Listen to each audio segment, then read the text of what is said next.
Hello everyone, ఇవాళ IFB టప్ clean గురించి చూపిస్తున్నాను. ముందుగా పైన ఉన్న ట్రే ఓపెన్ చేసి లిక్విడ్ వేసే ఆ 3 ఏరియాల్లో పౌచ్లో ఉన్న కాస్త పౌడర్ చల్లండి. ఈ విధంగా వేసేసిన తర్వాత పైన దాన్ని క్లోజ్ చేసి ఫ్రంట్ డోర్ని ఓపెన్ చేద్దాము. ఫ్రంట్ డోర్ లోపల చూడండి, గమనించండి.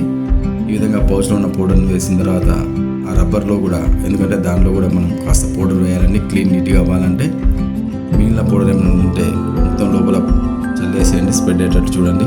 ఇప్పుడు మనం ఫ్రంట్ డోర్ క్లోజ్ చేసేద్దాము. తర్వాత సెట్టింగ్స్లోకి వెళ్ళేసి ఈ రౌండ్ బటన్ని మనం తీసుకెళ్ళి టప్ క్లీన్ అనే ఆప్షన్ దగ్గర మనం పెట్టుకుందాం. చూడండి, పైన చూపించిన విధంగా పెట్టుకోండి, ఓకేనా. ఇప్పుడు డిస్ప్లేలోకి వెళ్ళేసి టెంపరేచర్ అనే బటన్ని 1 సెకండ్ రైట్గా ప్రెస్ చేసి పెట్టుకుంటే మనకు టప్ క్లీన్ అనే ఆప్షన్ చూపిస్తుంది. ఒకటి మాత్రం గుర్తుపెట్టుకోండి, టెంపరేచర్ 60 degrees ఉండేట్లు చూసుకుందాము.